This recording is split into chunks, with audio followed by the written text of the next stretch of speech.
que Cris deve estar entrando. Eu acho massa a parada do suporte, acho que sempre foi uma coisa que quando o Marcelo fala, né, chama, puxa o foco. Queria que ficasse claro que acho que a forma mais bonita desse programa se desenrolar é que ele seja o mais próximo possível das verdades de cada um. Sim. Né? Oi, Cris! Oi! Estou aqui pontuando, Cris, porque eu estou largando, né? Vou ser só público de vocês agora.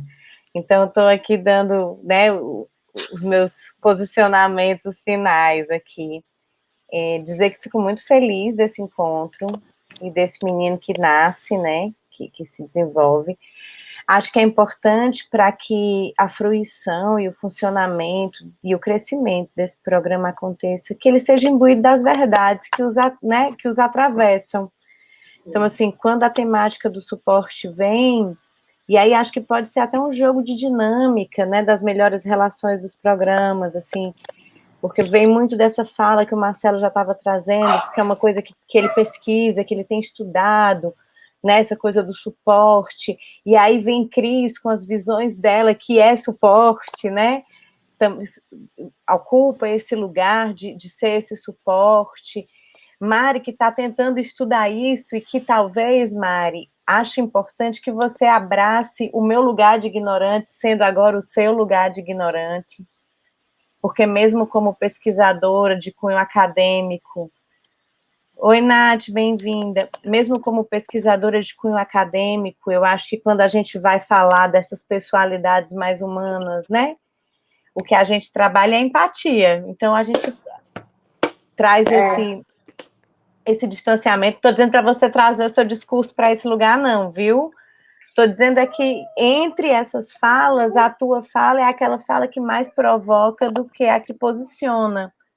Certeza. Porque, com certeza, até porque, né? Assim, Oi, Nath, prazer. Boa noite, Nath, seja bem-vinda. E aí, estou aqui Você só tá sem fazendo os áudio. posicionamentos. A Natália, Nath tá sem ativa o seu áudio. áudio embaixo, quando precisar. Agora Oi? Foi, tá baixinho, Nath. Tá? Peraí. Tá. Robertinha, eu vou só pontuar uma coisa na sua fala, e também já relacionando com algumas coisas que o Marcelo trouxe.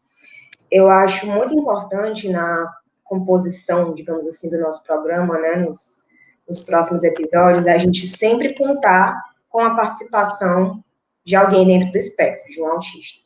Isso que o Marcelo falou, assim, de grande parte do material que nós temos que fala sobre autismo é escrito por pessoas que não são autistas, que estão vendo isso de fora. E o espectro, até mesmo para quem está dentro do espectro, ainda é um mundo a ser descoberto. Já ouvi muitas falas de pessoas autistas que dizem que ainda estão se descobrindo se descobrindo como autistas. Isso se relaciona também com outras pautas de gênero, de raça. Então, cada autista é um ser individual em si mesmo, assim como todo ser humano, né? E eu estava até, assim, com muita vontade de postar isso em público, mas eu achei melhor não, porque, enfim, eu estou lendo um livro que se chama Mentes Únicas, da Luciana Brits, que ele foi publicado agora em 2020, que ele fala sobre autismo. E aí me chamou a atenção um trechinho logo no começo, que ele fala sobre estereotipias motoras do autismo. E aí ela fala: muitas pessoas com autismo também podem apresentar movimentos repetitivos, sem nenhum objetivo ou intenção de funcionar socialmente, as chamadas estereotipias motoras.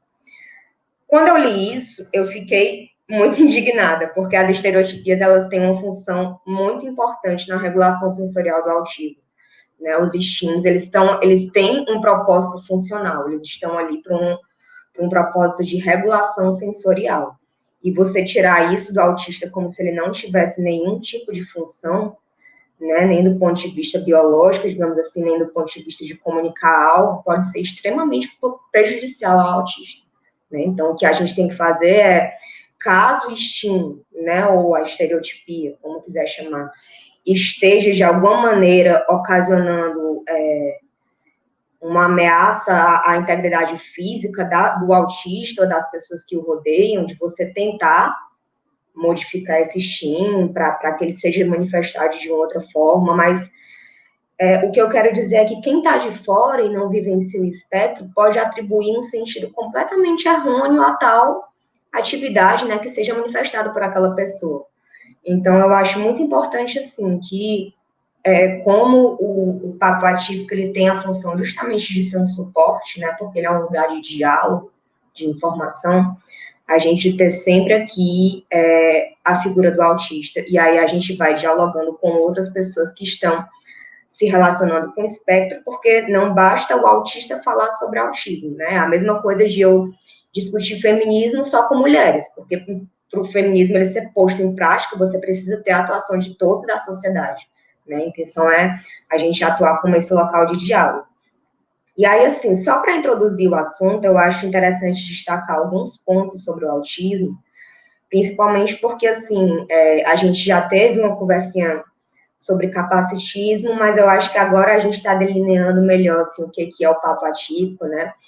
E eu acho interessante a gente começar com a definição do que é autismo, né? Que o autismo, ele é uma condição neurobiológica que pode se manifesta basicamente por uma díade, né? Simplificando, assim, ao máximo o espectro para a gente ter uma definição, mas seria uma díade formada pela dificuldades de interação, de comunicação social e interesses restritos e comportamentos repetitivos estereotipados. Acho interessante frisar que o autismo não é uma doença, então o autismo não tem cura. O autista nunca vai deixar de ser autista, certo? E quando a gente fala da questão de redes de suporte, não é no sentido de você tornar esse autista menos autista, até porque não existe uma pessoa mais autista do que outra. Existem autistas que precisam de um nível maior de suporte e autistas que precisam de um nível menor de suporte. Então, para categorizar isso, a gente estabelece 3 níveis, né, que seria o autista que precisa de muito suporte, o autista severo, digamos assim, o autista moderado, que precisaria de suporte intermediário, e autista leve. E quando a gente fala das redes de suporte, como o Marcelo mencionou anteriormente, a gente fala de um sistema aberto, né, de um sistema complexo, que ele não se reduz a uma única entidade. Toda a sociedade tem que estar envolvida nesse suporte, e o intuito é fazer com que, levando em conta que nós temos uma realidade que é moldada para pessoas neurotípicas, ou seja, pessoas com desenvolvimento neurobiológico padrão, e que a gente tem algumas pessoas que fogem desse comportamento neurobiológico padrão, nós somos responsáveis por reger redes de suporte que possibilitem com que essas pessoas consigam realmente serem inclusas de todos os pontos de vista possíveis, né? Educacional, do mercado de trabalho, do ponto de vista social. E, para isso, não basta que nós tratemos de uma única instituição ou rede de instituições. A gente precisa ter a participação da escola, do mercado de trabalho, da família, da vizinhança, dos próprios autistas, né? Então, a intenção é a gente tem aqui o Marcelo, que é a figura do autista. Eu estava conversando com o Marcelo que as pessoas que estão no espectro e que têm uma menor necessidade de suporte e maiores habilidades no que diz respeito à comunicação e à interação, são muito importantes nesse processo, porque às vezes elas conseguem entender algumas necessidades do TEA que não podem ser verbalizadas por autistas mais severos e trazer ao público, né, trazer ao público neurotípico. A gente tem a Natália, né, que é a esposa de uma pessoa que está dentro do espectro, também é educadora, e a gente tem a Cris, que é mãe de uma criança com autismo, né, então a gente tem aqui pessoas que estão em diferentes posições no que diz respeito à relação com o espectro, e a intenção dessa live é a gente ouvir um pouquinho de cada um de vocês, o que vocês entendem, né, por essas redes de suporte ao autismo, do ponto de vista, digamos assim, global, né, do ponto de vista macro, né, falando também um pouquinho do lugar de vocês dentro dessa rede de suporte, né, ou seja, eu, com a relação que eu tenho com o espectro atualmente, né, com os recursos que eu disponho para atuar no espectro de alguma maneira, como é que eu posso fazer parte dessa rede de suporte, né? Então, a intenção seria, primeiro, assim, sondar um pouquinho a visão de vocês, o que vocês entendem por essas redes de suporte, e depois partir para uma visão mais micro, né, do lugar de vocês dentro dessa rede. E aí a gente pode começar com o Marcelo, né? Marcelo, pode começar a falar e trazer suas ideias, que agora eu vou ocupar meu papel de ouvinte.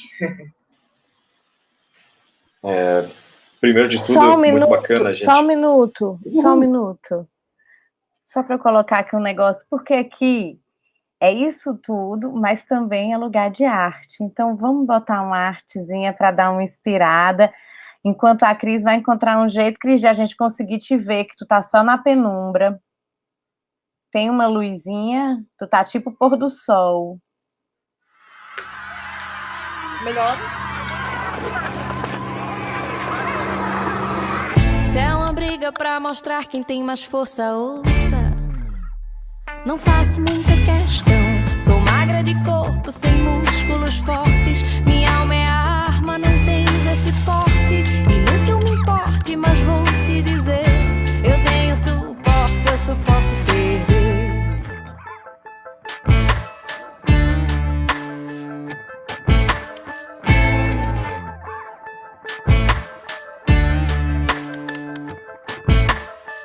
Se é uma briga pra mostrar quem tem mais força, ouça. Não faço muita questão. Sou magro de corpo, sem músculos fortes. Minha alma é a arma, não tens esse porte. E não que eu me importe, mas vou te dizer: eu tenho suporte, eu suporto perder. Agora fala, Marcelo, e eu me despeço, deixando vocês com esse papo atípico, com esse papo delícia. Cris está muito melhor. Mari vai tomar de conta dessa parte operacional também. Divirtam-se, deliciem, se batam um papo. Nath nos ensina muito aí, viu? Marcelo sempre nos ensina, e Cris também. E o Mari agora assume esse lugar de apresentar e mediar esse papo tão bom que eu vou agora assistir. Tchauzinho.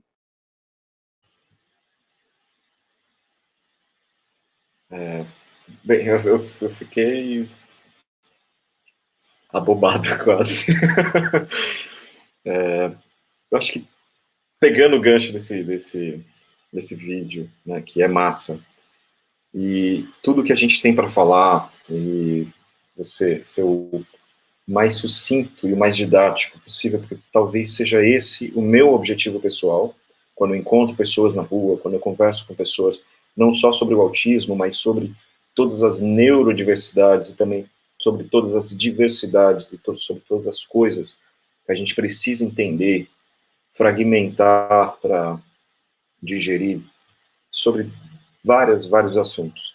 Mas, especificamente, falando dentro do que a gente cabe aqui, né, que a gente delineou como processo para esse programa, que são as neurodivergências e neurodiversidades, que a gente está trazendo esse conjunto de ideias muito bacanas e muito sensíveis, colocando a minha visão específica, a minha opinião sobre suporte. Eu tenho visto a academia falar sobre suporte. A academia no sentido de a faculdade, o centro de pesquisa e várias outras coisas falar sobre suporte. O suporte para o neurodiverso e para o autista, ele é, sim, muito, muito importante, porque o suporte ele se dá como uma intervenção. E essa intervenção, ela é muito mais, ela vai muito além de um tratamento. Porque o tratamento, se delineado como uma questão científica, ele tem um objetivo. Literalmente, ele tem o objetivo de sanar alguma coisa, de chegar a algum ponto. E colocar o suporte apenas como tratamento é colocar que você aprende aquela habilidade e vai para o mundo. Você aprende aquela bagagem, você tem aquele incentivo, aquelas coisas, e cai no mundo para fazer alguma coisa. Mas não é bem assim. Isso é continuado, esse trabalho ele é continuado, ele é quase que ad infinito, a gente vai até o final da nossa vida. Para quem não sabe, a minha esposa está aqui, Natália César, uma pessoa genial e brilhante, que me inspira a fazer boa parte das coisas que faço exatamente no sentido de humano, exatamente com o contexto de olhar as coisas com o olhar do outro, com a pele do outro, né?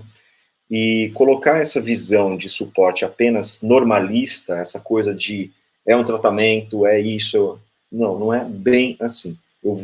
Eu entendo, eu como autista, eu entendo que isso é muito mais amplo e completo.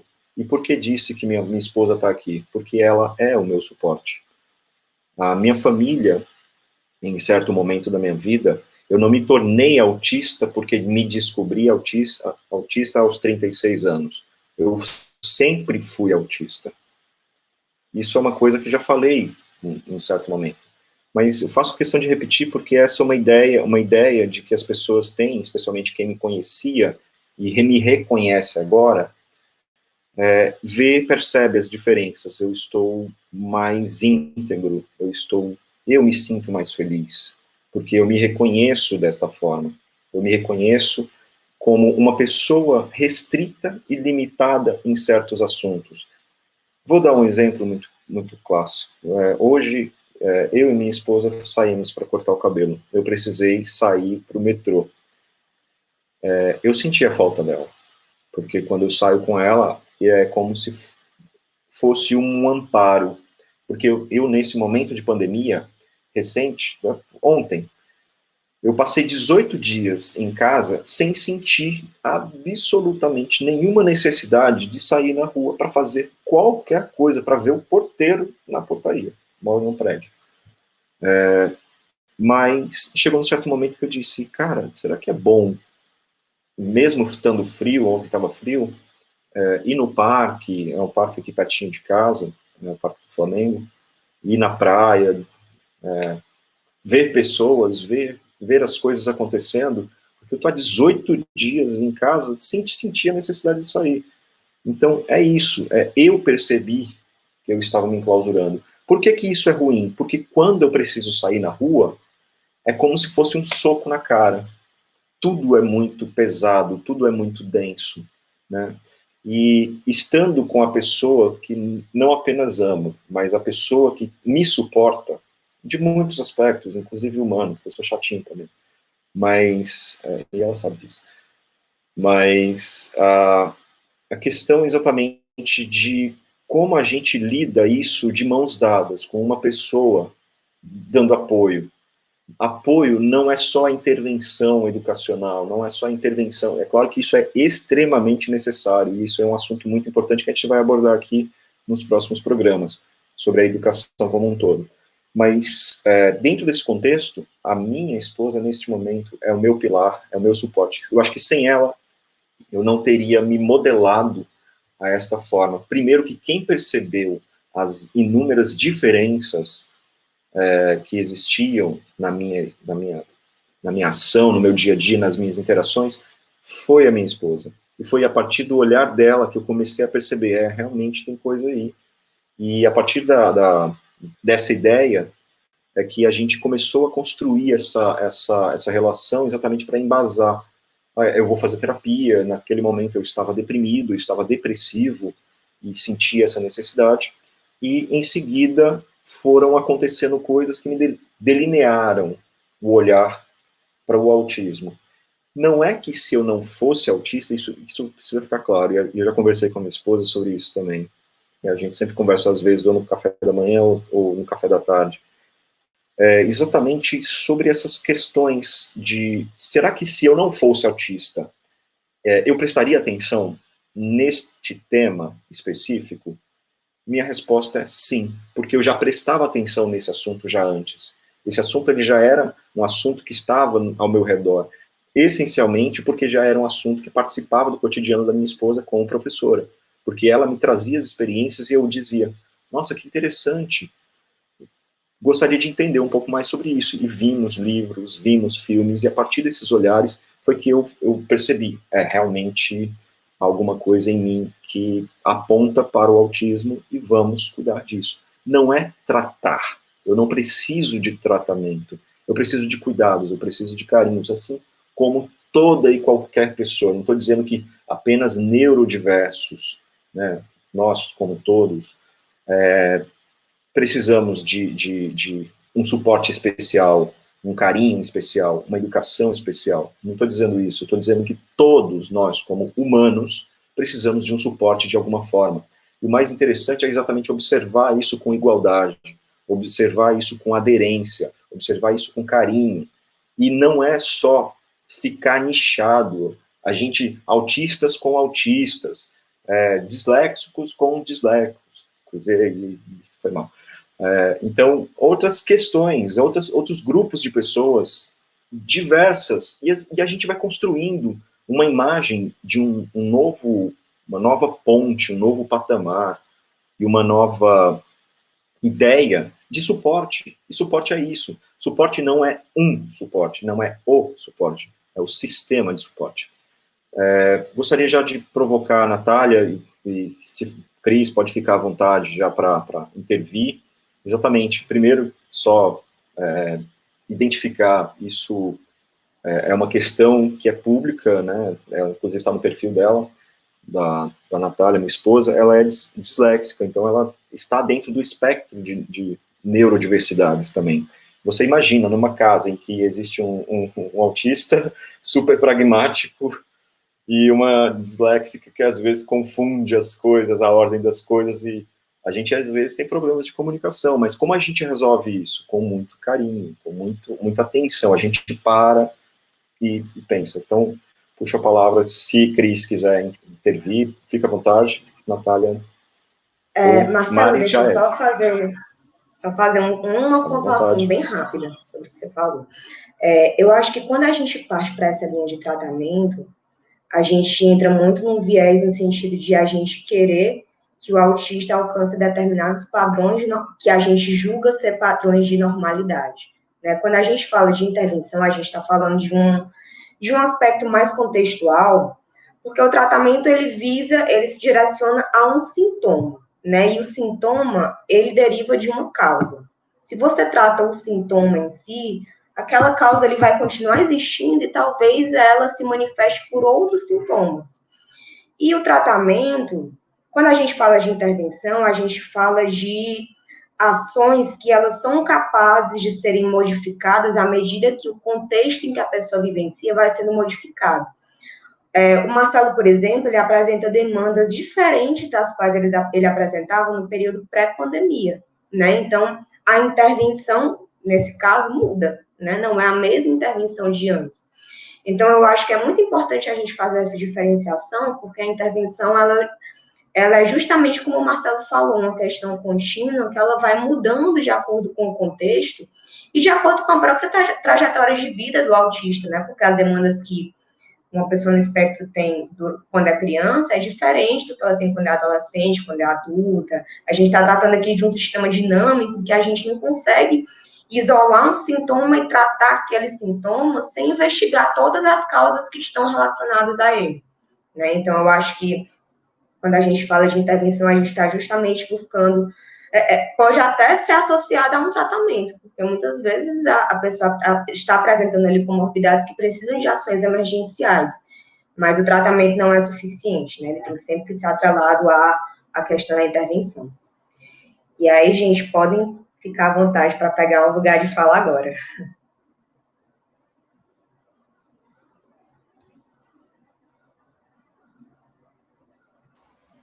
Posso falar? Estão me ouvindo? Tá melhor o áudio? Tá melhor aí? Tá ótimo. Ah, tá. Então, provocação aí que o meu amor fez desse suporte, né? Bom, o que eu posso falar é o seguinte.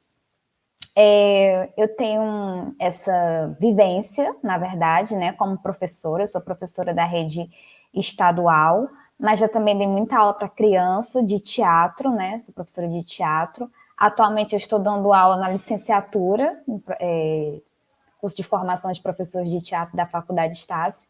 E sim, eu tenho alunos, né, que foram diagnosticados com o autismo, não só, né, entre outros, né, o TDAH, enfim. Para mim, tudo é uma novidade no sentido de estar aprendendo sobre o assunto, inclusive essa questão do suporte. Eu nem sabia que existia essa palavra suporte, né? Vendo também outras pessoas, como o Marcelo falou no início, que agora na academia, né, a nível de pesquisa, está sendo feito. Então, quando eu também entrei na academia no processo de mestrado, foi que eu fui conhecendo outras pessoas e a gente foi trocando algumas informações. Embora essa questão da acessibilidade também ainda é muito... ainda precisa ser muito trabalhado, sabe? Em todas as instâncias, né? Educação básica, aí falando da questão de suporte, né? E vendo como professora falta 100% suporte para tudo, não tem. Independente se é suporte para o autismo 1, 2, 3, não tem, não, mesmo estando na lei como uma obrigação, não temos, especialmente na rede pública, né? Nas particulares ainda há a possibilidade do pai cobrar esse outro professor que vai estar ali junto como o principal regente, né? Especialmente quando a gente fala de criança, mas assim, na rede pública é muito complicado. Por exemplo, antes da pandemia eu estava dando aula e a mãe de uma aluna era o suporte dela, ela assistia às aulas junto com essa aluna. Ela nem sabia ler e escrever, mas ela ficava falando, a filha tinha essa questão da leitura, na verdade, mas ela não tinha comunicação verbal, era somente com a mãe. E aí, imagina, né, numa aula de teatro em que não tinha um quadro, a gente tinha que trabalhar questões de toque. Foi quando eu cheguei na aula que eu vi, eu disse, gente, como é que eu vou me comunicar, né? Então, primeiro veio com a mãe, e depois eu soube que ela gostava muito de desenho. Foi aí que eu consegui um acesso com essa aluna, para trazer, explicar, inclusive, como era o formato, como era o passo a passo dos jogos, e convidando a mãe também, já que ela era o suporte dessa aluna, a também brincar, que chamam muito da brincadeira, e eu digo que é uma brincadeira que é levada a sério, quando a gente fala de teatro, né? Então, assim, eu trouxe ela também para o jogo, e ela dizia que era muito bom, porque ela, enfim, ela abriu mão de tudo, do trabalho, para estar ali com a filha, ela já estava no primeiro ano do ensino médio, mas que ela estava nessa luta para ter alguém ali acompanhando a filha para poder ela também dar continuidade, né, a outras questões. Infelizmente, veio a pandemia, eu nem sei como ficou a questão dessa aluna, porque a gente foi dar aula, enfim, de forma online pela plataforma, que aí é outra questão dessa adaptação, desse ensino que está sendo feito, inclusive, para esses neurodiversos, né, enfim. Então, como eu perdi o contato com essa aluna, infelizmente, mas assim, eu percebo que ainda é muito escasso, em qualquer instância de nível de educação básico. Eu, como atuante hoje na área do ensino superior, eu vejo que há uma defasagem de todo, o corpo docente não sabe como trabalhar especificamente, né? Há aqueles que querem fazer alguma coisa, mas ficam perdidos, ficam dizendo, mas eu não vou passar pano para esse aluno passar de ano porque ele tem isso, que não é questão de passar pano. A gente não quer mostrar que esse aluno, ele precisa das adaptações. Por exemplo, eu tenho um aluno que, verbalmente, ele entende perfeitamente. Você passar uma prova para ele oral, ele vai te dizer tudo que foi dito em aula, mas a escrita dele, por ele estar passando de ano, empurrado pela educação básica, ele está no nível superior que ele não sabe escrever. Né? E aí tem professor que vai pedir, de repente, um relatório, uma escrita de 2, 3 páginas, ele não vai conseguir fazer isso. Tanto que a gente tem conversado com a família desse aluno para ele ter um acompanhamento como professor de português, né? Que fica ajudando ele nesse processo, né? Por trás. Então, assim, a gente tem... Então, como eu falei, né? Está sendo todo um processo de buscar essas adaptações e de entender essas necessidades desse suporte. Nós, como casais, também, eu tento, né, assim, compreender essas dificuldades, essas conexões, né, que o Marcelo tem a nível de relações. Eu acho que isso foi o que mais, no início, eu compreendi, que eu percebi que eu ficava, no início, muito cobrando que ele fosse para encontros familiares, festas de Natal, essa coisa que eu sou totalmente oposta, né? Eu gosto de muvuca, gosto de gente, gosto de barulho, sou aquela coisa dada, né?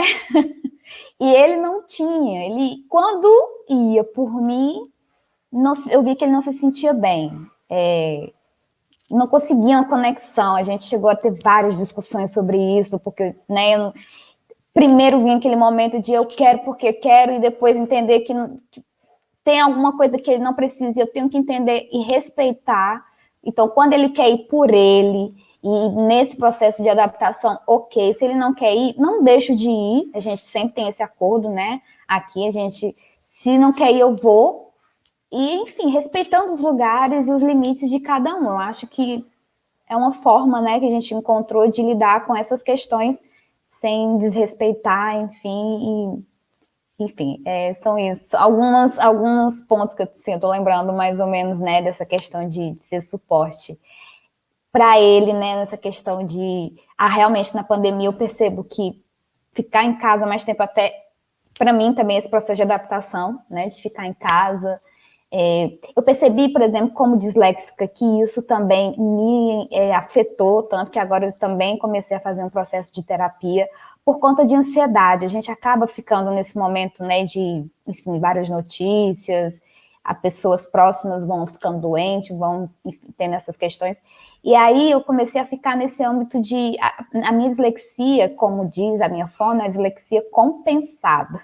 Como eu faço teatro de 7 anos de idade, essa questão de leitura e escrita, ela ficou bem desenvolvida, né? Tanto que familiares, como talvez outros neurodiversidades, não acreditam. Acho que isso é impossível. Como assim? Você sempre foi a primeira da escola, sempre tirou notas altas. Como é que você é disléxica? Tipo assim, por que não? Por que eu não posso ser diferente? Né? Então, e o que tem de errado de ser diferente? Acho que também são outras questões. É como se o diferente... então você é diferente, então você tem que te tratar diferente também, né? Por você ser diferente. Não é isso. São adaptações que qualquer outra pessoa pode vir e ter em outros aspectos, né? No meu caso, por exemplo, do Marcelo é mais essa questão relacional. No meu é mais essa questão de concentração. E aí eu acho que segue. Então, essas são as minhas considerações que eu posso estar falando aí. Se tiver alguma coisa, puxa aí, eu vou falando. Acho que você tocou, acho que o seu papel, Natália, é muito legal, assim, no meio dessa discussão, o papel de educadora que também atua com teatro, é isso. Porque, assim, eu acho que um dos grandes empecilhos para a gente pensar nessa rede de suporte dentro da educação é de a gente, no meu ponto de vista, né, ter ainda, pelo menos assim, nas instituições tradicionais, né, na maior parte das instituições educacionais, um sistema educacional que ele considera um único tipo de aprendizagem, né? A criança, ela só aprende se for daquele jeito. Mas, na verdade, todo mundo tem o seu modo de aprender, né? Eu, por exemplo, se eu sentar para ver uma aula, eu não vou aprender nada. Em 2 minutos eu estou viajando, estou tendo ideias bizarras na minha cabeça e não consigo prestar atenção. A única forma de eu aprender é eu fazendo uma peça gráfica sobre o conteúdo que eu estou lendo. Então, tipo assim, eu estou estudando sobre um tal conteúdo, eu preciso fazer um post, eu preciso fazer um folder, alguma coisa onde eu seja obrigada a sumarizar aquilo numa peça visual, e aí isso é absorvido por mim. Tanto que na pandemia eu senti que a minha aprendizagem, ela decolou, assim, porque eu não tinha mais aquele desgaste de ficar indo para aula, ouvindo o professor e tal. Tive mais autonomia no sentido, assim, de como é que eu aprendo e como é que eu posso absorver melhor esse conteúdo. Então, eu acho que essa seria uma das maneiras de a gente pensar isso do ponto de vista prático, né? Como é que o professor, ele pode... O professor, ele tem a forma dele de aprender, né? Mas como é que ele pode atuar em vez de estar impondo um modelo de aprendizagem, como é que ele pode atuar como um facilitador, né? Quando a gente trata disso no autismo, eu acredito que um dos melhores caminhos é a gente usar o hiperfoco da criança, né? Você citou a questão do desenho, que a criança gostava muito de desenhar, então tá, ela se interessa por desenho. Vamos ver como é que a gente pode transmitir a aprendizagem por meio do desenho, né?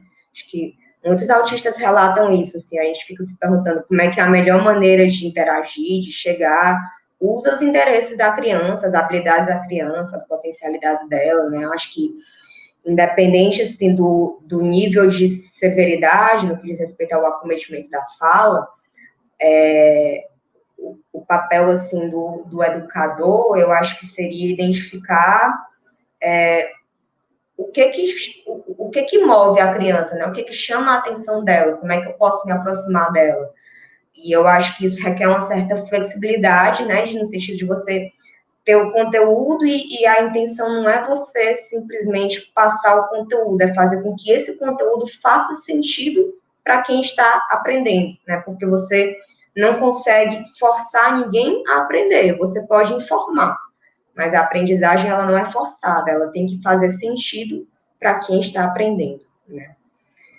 E aí eu convido a Cris a falar um pouquinho da posição dela, né, de ser mãe de uma criança autista, como é que você enxerga isso na sua posição de mãe, né, que é um contexto diferente dos quais a gente já citou aqui, e aí a gente vai vendo o que as ideias vão aparecendo e o que a gente pode aprofundar a partir daí.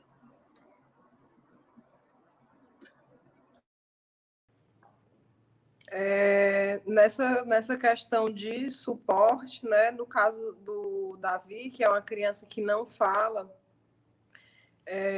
eu acabo muitas vezes tendo que dar voz, né, a ele.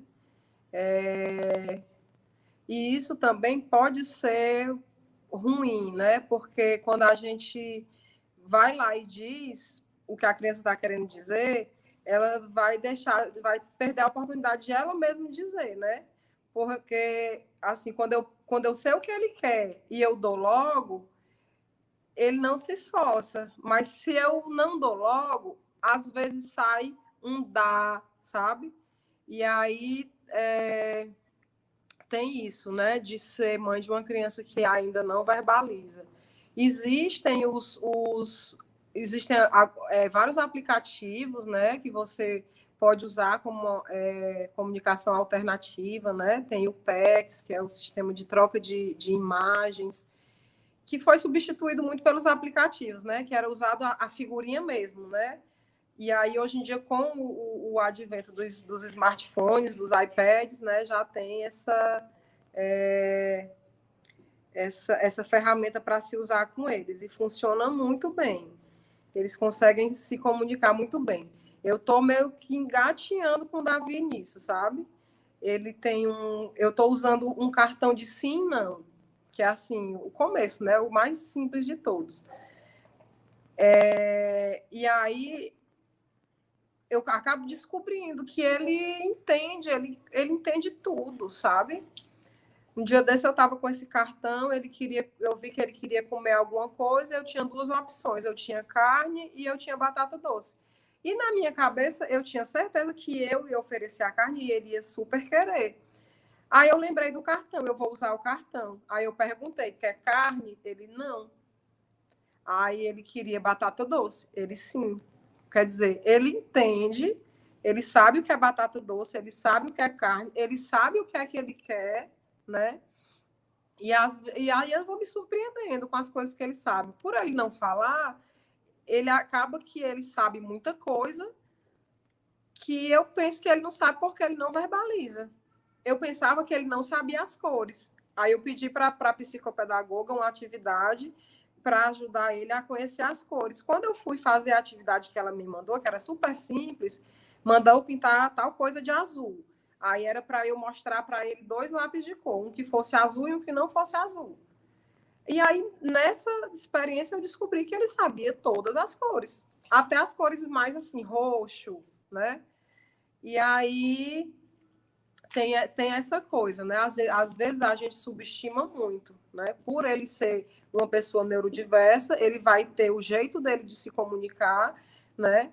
E aí, como uma pessoa também sou um pouco neurotípico, acho que não tem ninguém que seja neurotípico, de perto ninguém é neurotípico, né? Mas a gente acaba subestimando, porque a gente está acostumado com um jeito de viver, um jeito de se comunicar, um jeito de expressar, que às vezes essas pessoas com autismo elas vão trazer outras formas de se conectar com o mundo, outras formas de se relacionar com o mundo, de sentir o mundo, de perceber o mundo. E quando a gente se abre, né, para essas outras possibilidades, que existem de viver e de se relacionar e de sentir o mundo, a gente abre assim um outro mundo, né? Então, existem várias formas de perceber o mundo e nenhuma está errada, né? Então, eu fico vendo, achando isso muito interessante, né? Como essa experiência de conviver com uma pessoa neurodiversa me faz perceber coisas que eu jamais perceberia se não fosse essa experiência, né? Mas a gente encontra muita dificuldade no mundo, né? O mundo não foi feito para os neurodiversos. Então, a gente vai encontrar dificuldade, né, nas escolas. Eu acho, assim, principalmente em escola, que a gente vê o mundo todo mudando, né? Hoje em dia a gente tem um computador na mão o tempo todo, né? Então, assim, muitas coisas que mudaram e que trouxeram vários benefícios, e aí a gente vê a escola ainda do mesmo jeito que era há 50 anos atrás. Como é que esse sistema de escola que funciona hoje, né, vai dar conta de incluir todos, né, todas as diversidades? Eu acho que que ainda precisa melhorar muito, sabe? E agora está em pauta a questão do homeschooling, né? Eu estava até vendo uma fala da ministra Damares, como se o homeschooling fosse uma opção para a família proteger ali aquela criança, né? E claro que eu acho que é a família que vai escolher, né, qual vai ser a melhor forma de educar aquela criança. E que a gente possa ter essa possibilidade, né, porque hoje no Brasil é crime não matricular o filho na escola, né? Mas, assim, eu sou a favor que haja, né, todas as possibilidades, mas a gente tem que ter um cuidado para que essa abertura para o homeschooling não vire mais uma forma de excluir essas pessoas que não são, né, neurotípicas. Então, é isso. Eu acho que as escolas hoje ainda deixam muito a desejar com essa questão da inclusão, infelizmente. Cris, uma questão que você falou, que eu acho interessante a gente trazer aqui à tona, é que essa questão da neurodiversidade, né? A neurodiversidade, ela vem no intuito de dizer que nenhum cérebro humano é igual ao outro, né? Então, segundo a ideia da neurodiversidade, na verdade, todos nós somos neurodiversos, porque todos nós temos individualidades, subjetividades que nos são próprias. Quando a gente fala de neurodivergente, a gente fala de pessoas que têm um funcionamento neurobiológico que diverge do padrão, né? Então, todos somos neurodiversos, mas nem todos somos neurodivergentes.